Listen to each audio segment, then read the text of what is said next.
I bought the Pines 3 weeks ago. It cost me exactly $45,000. Dirt cheap for a 12-room motel located right on the highway, even when you count the leaking roof and the plumbing that's been rusting since the Nixon era. Everyone said I was crazy to throw my life savings into a pile of rubble sitting alone in the middle of a pine forest, 40 miles from the nearest town. They were right, but not for economic reasons. It was the first night I officially stayed here alone. Before that, I always left before sunset, driving back to my temporary rental apartment in town. But today, I decided I had to start the night shift to prepare for the opening day next month. I needed to get used to the rhythm of this place. The clock on the wall read 11:45 p.m. The silence was deafening. No horns, no engine sounds from the highway, just the soft hum of the mini fridge, and the wind whistling through the cracks of the rotten wooden windows. The Pines was built in 1952, in the classic L-shaped style, with the reception desk right at the corner, looking out at the entire row of dark rooms like empty eye sockets. I was wiping the thick layer of dust off the oak reception counter when my finger touched something ice cold under the desk. I bent down, shining the flashlight in.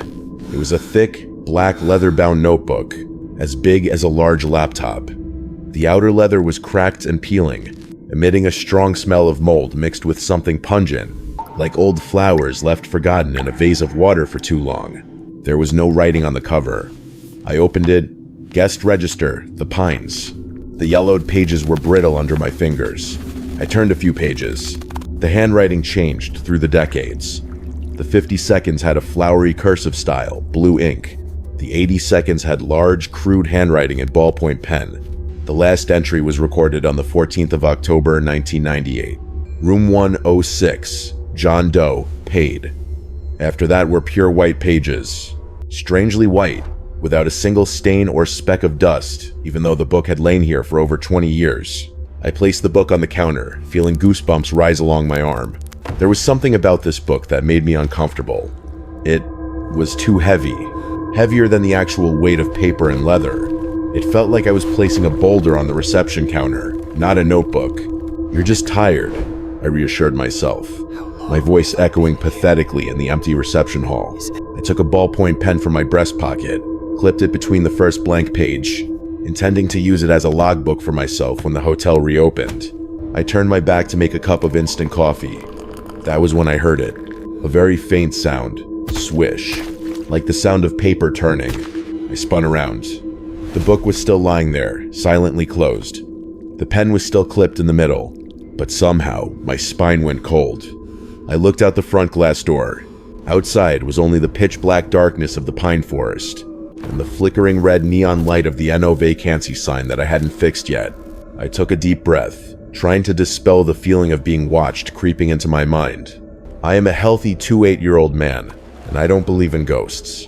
I only believe in debts and utility bills. I sat down in the chair, opened my laptop to check email, but my eyes kept glancing over at the pitch-black notebook sitting at the corner of the desk. It was 12 a.m. The shift officially began. 3 in the morning is the time when the line between reality and dreams becomes thinnest. I've pulled enough night shifts in college to know that, but the silence at the Pines was different. It was thick and heavy, as if the air here had its own weight.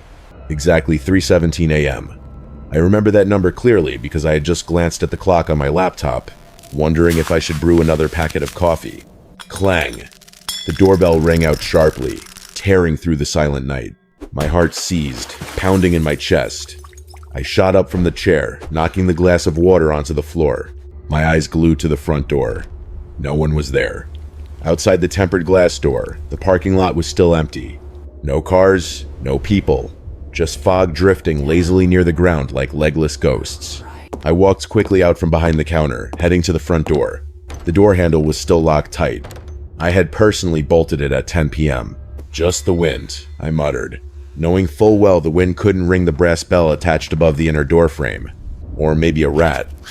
A big sewer rat running across the crossbeam. I exhaled sharply, trying to regulate the heartbeat pounding in my ears. I turned around, intending to get a rag to wipe the puddle on the floor. My footsteps halted, the guest register.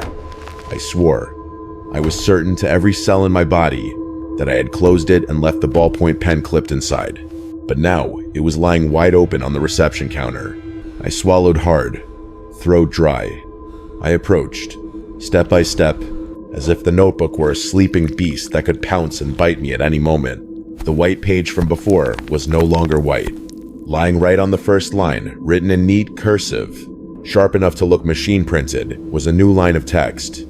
Mr. Anderson, room 104, check in, 3:17 a.m. I stared in shock at the line of text. My shaking hand reached out, index finger lightly touching the final ink stroke of the letter M. It was wet. A smear of black ink stuck to my fingertip, leaving a smudge on the paper. My blood froze. Wet ink, which meant it had been written just seconds ago, right while I was standing less than 2 meters from this desk. I spun around to look at the key rack behind me. The row of key hooks numbered from 101 to 112.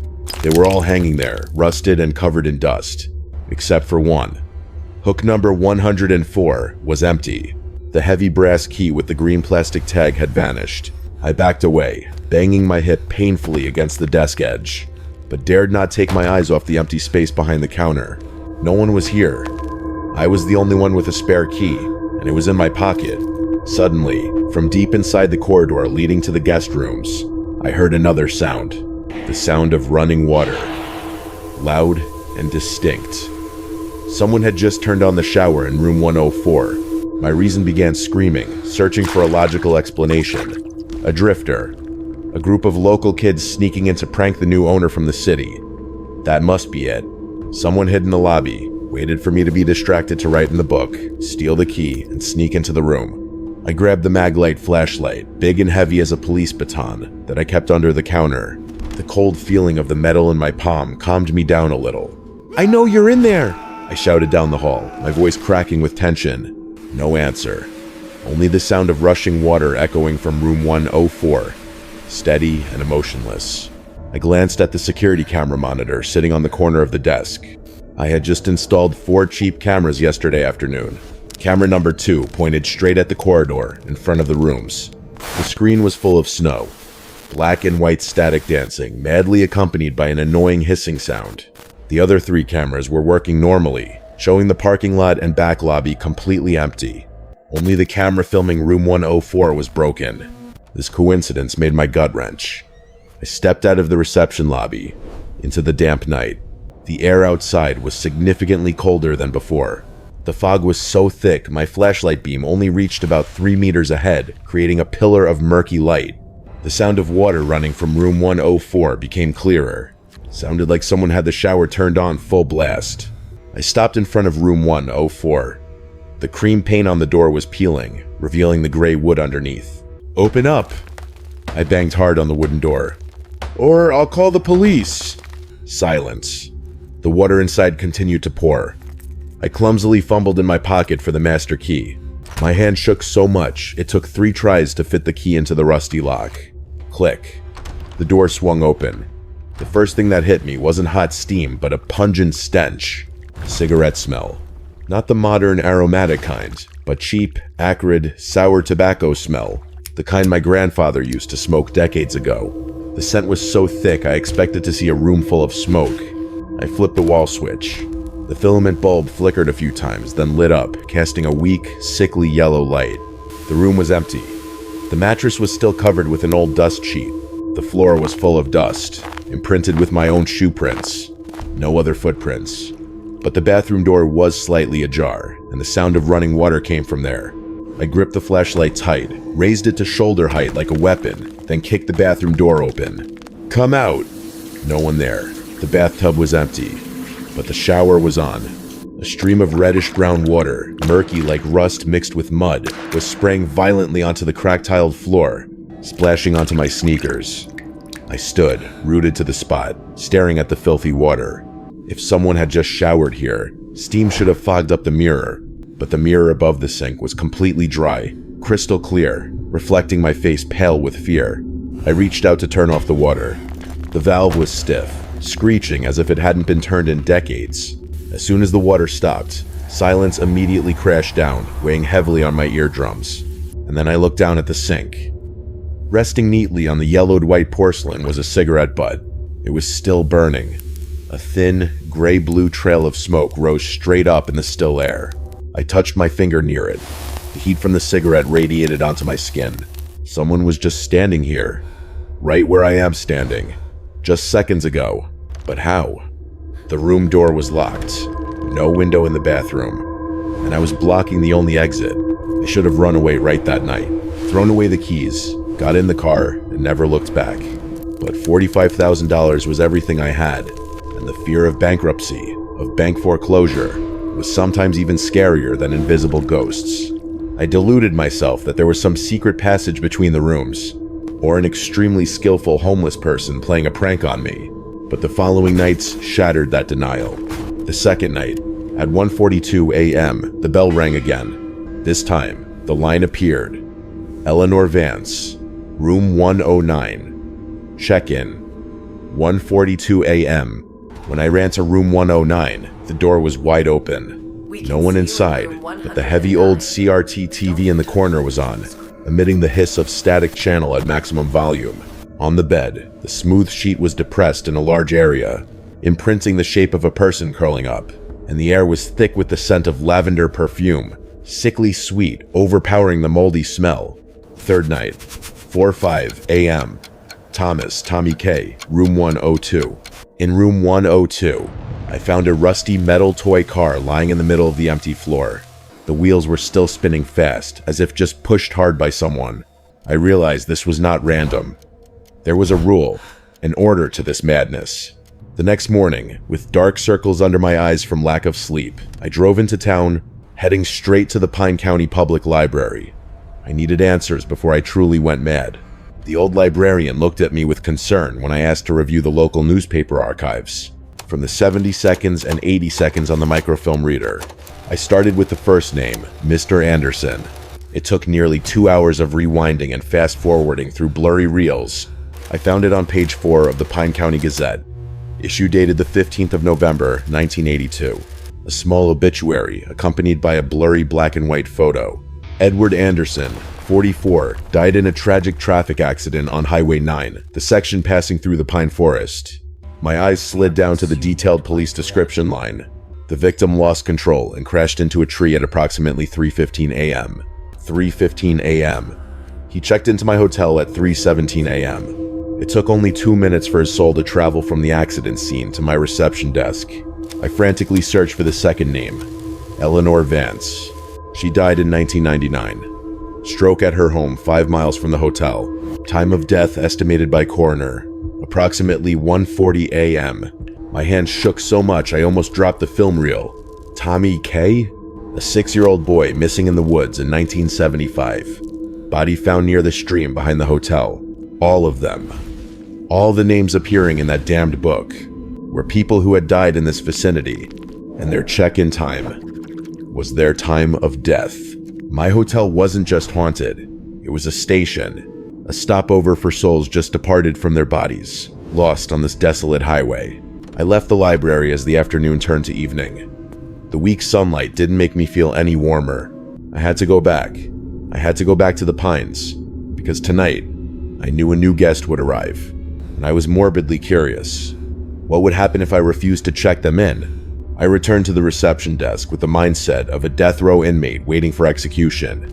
Outside, the wind began to pick up, whistling through the cracks of the old corrugated iron roof, creating sounds like the whistling of a madman. The clock struck 11 p.m. I tried to keep myself busy so as not to look into the dark void outside the glass door.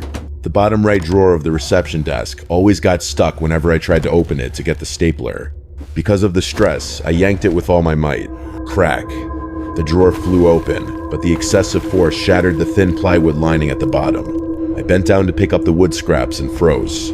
Pressed between the lining and the true bottom of the drawer was a yellowed paper, folded in 4, carefully taped. The tape was dried up and peeling with time. I tremblingly unfolded the paper. Rough texture, cheap lined paper, commonly used in schools in the 90 seconds. The ink had faded to reddish brown, but the hasty, panic-filled handwriting was still legible. The title was just 2 bold uppercase words, Rules. No greeting, no explanation why the old owner sold this hotel off so cheaply.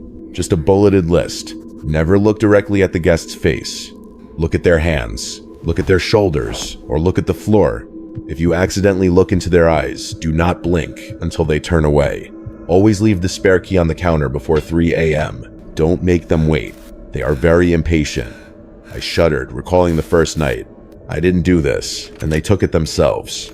If the intercom rings from room 202, absolutely do not pick up. Cutting the cord is useless. Just let it ring until it stops. They always check out before dawn. Never enter to clean when it's not fully light. Don't try to leave after midnight. Once the shift starts, you are part of the hotel until the sun rises. I read the paper over and over until I memorized it. The last line was written in a different ink, darker, as if added later. Don't pity them. They are no longer human. I swallowed hard, throat bitter. I looked up at the key rack. Room 202 is on the second floor, the most hidden corner of the hotel. That room had been sealed with nailed wooden boards since I bought this place. I had never set foot in there. And the intercom system? I looked down at the old beige desk phone covered in dust in the corner. Its cord had been chewed through by rats, exposing the copper wires since last week. I hadn't had time to replace it yet. It was just a useless lump of plastic. Suddenly, a piercing sound rang out, tearing through the silence of the reception lobby. Ree! The sound of an old mechanical phone bell.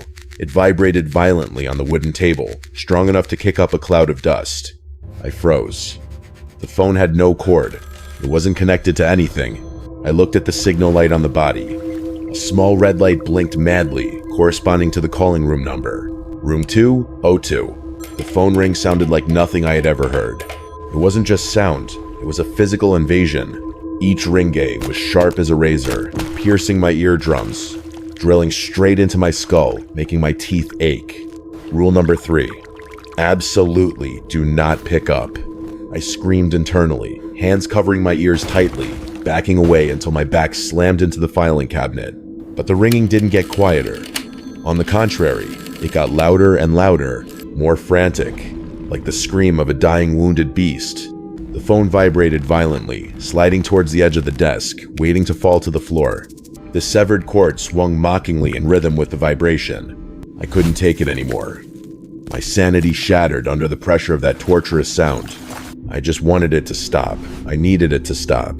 Forgetting the crumpled rule paper on the floor, I rushed forward, grabbed the cold receiver, and pressed it to my ear.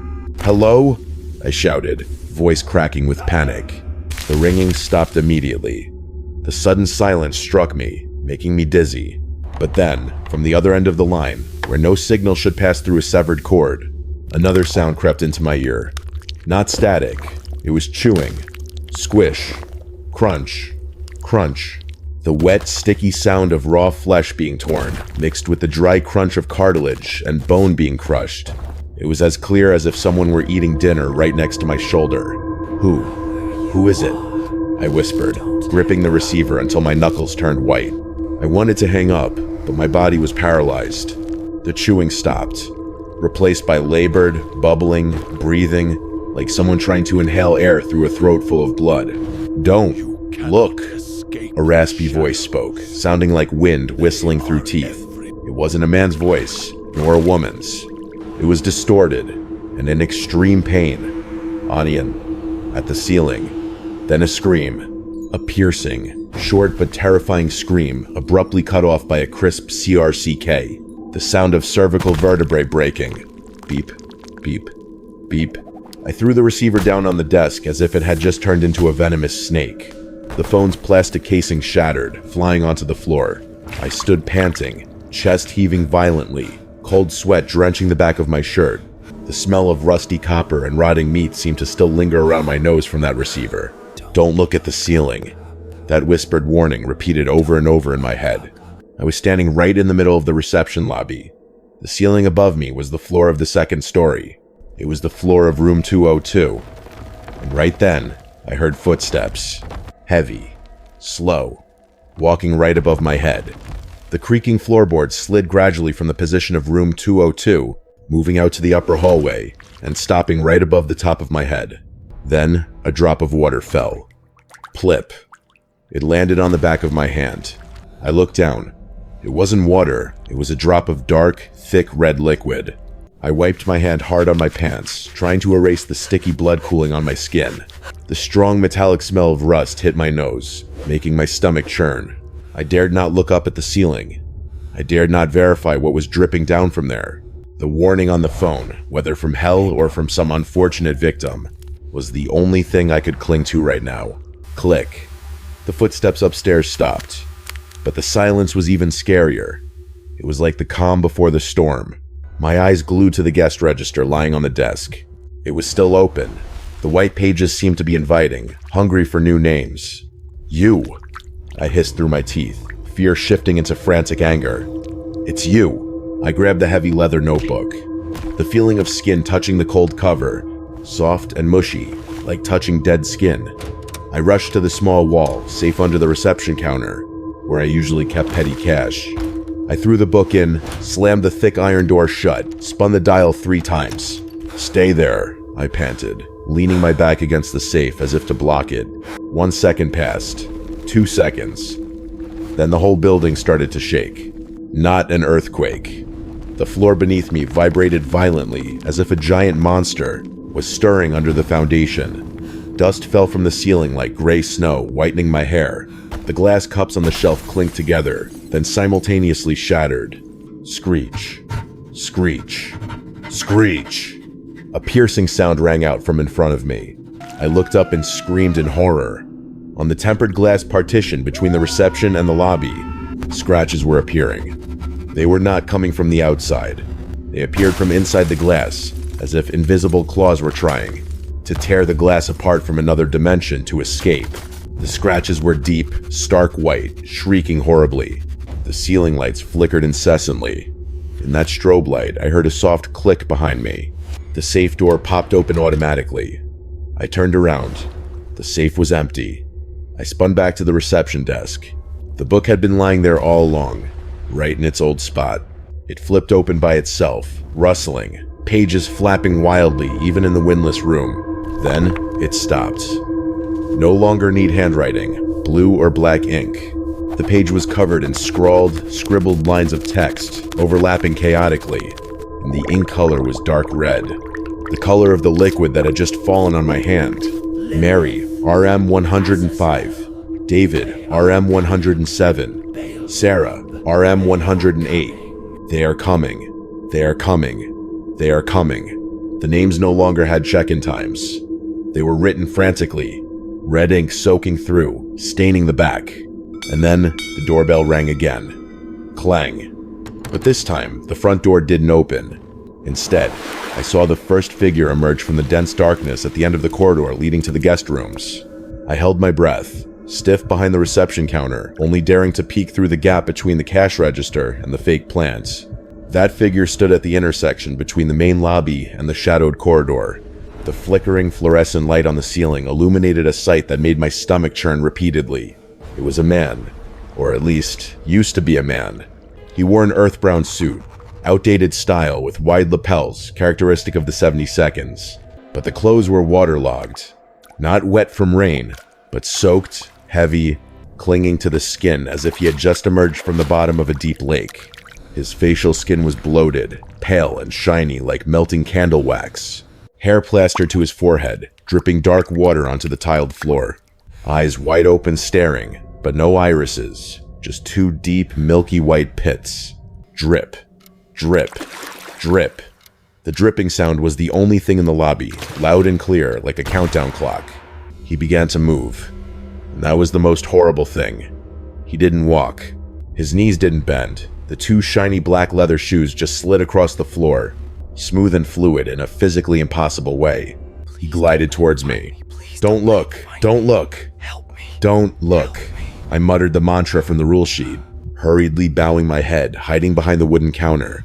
My heart beat so hard I was afraid he would hear the thumping inside my chest. A pungent stench filled the narrow space behind the counter. The smell of mud, dead algae, and flesh decomposing in fresh water. The fishy stench hit my nose straight on, forcing me to cover my mouth tightly to stop a retch. A cold sensation crawled right over the top of my head. The air dropped to sub-zero. I could feel the cold radiating from those soaked clothes as he glided past the reception desk. He didn't stop. I heard that wet sliding sound continue moving towards the row of rooms on the left. I tremblingly lifted my head a little, enough to see the hunched back and the trail of black water, slimy and trailing on the shiny floor I had just mopped this afternoon. He stopped in front of room 108. The door to room 108 was still closed tight, but that figure didn't need to open the door. He just slid right through the wood, body dissolving like water smoke, then soaking inside. Click. The internal door latch locked automatically. Immediately, from inside room 108 came sounds of choking, coughing, violent banging, like someone trying to escape from a sealed box full of water. Before I could recover, another cold draft blew onto the back of my neck. I turned back to look at the main door. Outside the thick foggy glass, I saw them. Not just one person. Dozens of dark silhouettes were standing silently in the parking lot. Some charred black, some missing limbs, some with necks twisted to the side grotesquely. They were all staring at the reception desk, at me, and one by one, they started advancing towards the entrance.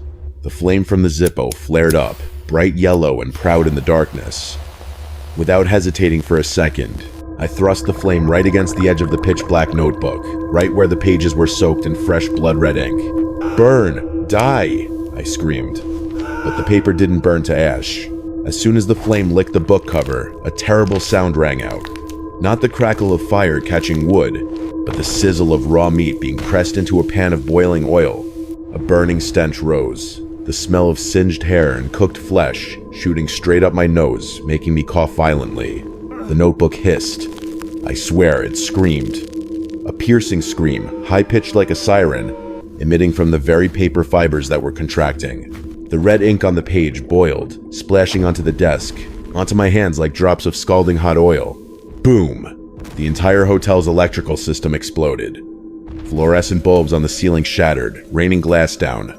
Darkness struck immediately, swallowing everything. Only the weak, sickly green glow from the laptop screen remained, and the tiny, trembling flame in my hand. Then, the glass wall in front shattered completely. Thousands of glass shards shot into the lobby like a rain of bullets. Cold wind rushed in, carrying fog and the stench of death. The flame in my hand snuffed out. I scrambled up, huddled into the corner of the reception desk, shaking and groping in the dark. "They're in," I whispered hopelessly.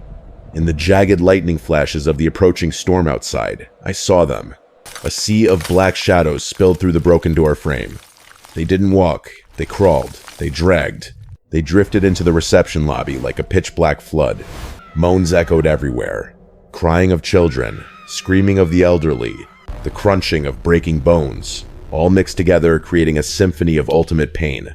They didn't attack me immediately. They surrounded the reception desk, dozens, then hundreds of pale hands, rotting and reaching over the wooden counter, groping in the air. They were searching for the notebook, and searching for the keykeeper. A cold, slimy hand touched my hair. Then another hand grabbed my collar. Sharp fingernails clawed the skin on the back of my neck. I remembered the tattered rule sheet in my pocket. Rule has shown, never look directly at guests. Rule #2, always have keys ready. I had broken every rule. I had angered this prison. And now, surrounded by angry souls, I realized I had only one way to live left. Not resistance, but submission. I fumbled in the dark, my fingers touching the spine of the notebook, which was still hot. It wasn't burnt at all. On the contrary, the rough leather cover seemed to be beating under my hand like a naked heart. I understood. I couldn't destroy it. I could only serve it. "Line up!"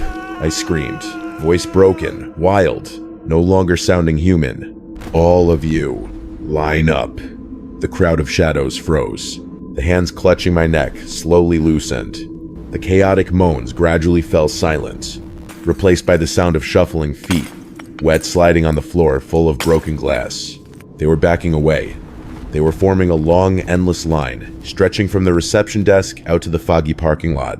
I tremblingly scrambled up, smoothed my messy hair, and sat in the chair behind the counter.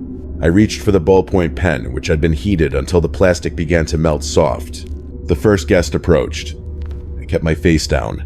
I only saw a pair of purple, swollen feet, toenails completely peeled off, standing in a puddle of stagnant water. A skeletal hand placed a soaked dollar bill, covered in mud and moss, on the counter. The bill was from $1,974. My right hand moved automatically, and I wasn't controlling it. The notebook controlled it. The pen scratched on the paper, red ink gushing out like fresh blood from a cut. Jane Doe, found at Black Lake, room 110. I reached behind my back, snatched the key for room 110, and slid it across the counter. The skeletal hand grabbed the key. The cold from it froze, the water drops on the counter into ice. The shadow turned away, sliding towards the corridor. Next, I whispered, tears streaming down my cheeks. And so, the endless night began. I didn't dare lift my head even once. I worked like a machine, a puppet with cut strings, receiving money. Sometimes ancient coins, sometimes bloody wedding rings, sometimes just a tangle of hair. Writing names, giving keys. The pungent stench made me vomit violently right in my seat, but my hands never stopped writing. Nosebleeds streamed down my chin, dripping onto the page, mixing with the red ink. But I dared not raise my hand to wipe it. How many people had I checked in? 50? 100? The hotel only had 12 rooms, but keys magically returned to the hooks after each guest entered, ready for the next person. The space inside those rooms seemed infinite. My body was exhausted. Every time I wrote a name, I felt a part of my life force being sucked into the book. My skin withered, joints aching as if someone was smashing them with a hammer. Then, a weak ray of sunlight pierced the thick fog outside, shining on the pile of broken glass on the floor. A rooster crowed from some distant farm. As suddenly as it began, everything vanished. No footsteps. No smell of rot. No long line of waiting ghosts. The reception lobby returned to silence. Only the wind whistling through the shattered doorframe, and my own wheezing breath like a 90-year-old man. I dropped the pen. My fingers were stiff, stuck in the pen-holding position like a permanent cramp. I slowly raised my head, looking into the large mirror hanging opposite the reception counter, the only mirror left intact after last night. I screamed, but no sound came out. Reflected in the mirror was not the ambitious 8-year-old boy from yesterday. It was a gaunt man, hollow cheeks, dark circles under deep, soulless eyes, and my jet black hair. It had turned stark white, white as snow, white as the skin color of last night's guests. I was alive, but I knew the human part of me died last night. 6 months have passed since that fateful night. I no longer count days by the calendar. My time is now measured by night shifts, and the number of new names appearing in the book. My hair is still stark white, and my hands are always ice cold, no matter how long I sit by the fireplace. You will ask why I don't leave? I tried. 1 week after that event, during the day, I tried to drive out of the parking lot, but as soon as the car rolled past the boundary marker of the hotel, I started vomiting black blood. My skin began cracking like drought-stricken earth, and I heard them whispering in my head, thousands of voices screaming for me to return. I belong to this place now. I am part of the architecture, just like those rotting bricks and peeling paint. Now I operate the pines with cold precision. I sleep during the day in the storage room behind the reception. I dare not sleep in any other room. I wake up when the sun sets. I wipe the counter, make coffee, though I can't drink it anymore. It tastes like ash. And wait. The guest register has grown visibly thicker. The pages never end. Whenever a page is filled, a new page is automatically generated. And the names, they are not just limited to the local area anymore. Some nights, I check in French speakers, German speakers, people wearing uniforms from the last century, or modern children with terrible injuries from car accidents. The Pines is a funnel, and I am the gatekeeper. I write this story not to ask for help. No one can save me. I write to warn you. If you are driving on Highway 9 at night, and you feel tired, if your GPS glitches and leads you to a small dirt road shaded by pines, if you see the red neon sign blinking NO vacancy but hanging below is an open sign, please, step on the gas and run. Don't stop. Even if your car breaks down, even if you are deadly sleepy, sleep in the car. Lock the doors tight, because if you step into my lobby, I am forced to serve you. I have no choice. My hand will automatically offer the pen. And once your name is in this book, you will never check out. The doorbell just rang. Clock reads 3:17 a.m. That time again. I have to go to work. Guests tonight seem numerous, and looking through the glass, I think I just saw a real car with an out-of-state license plate just pulling in. Pray they are just turning around. I pray so.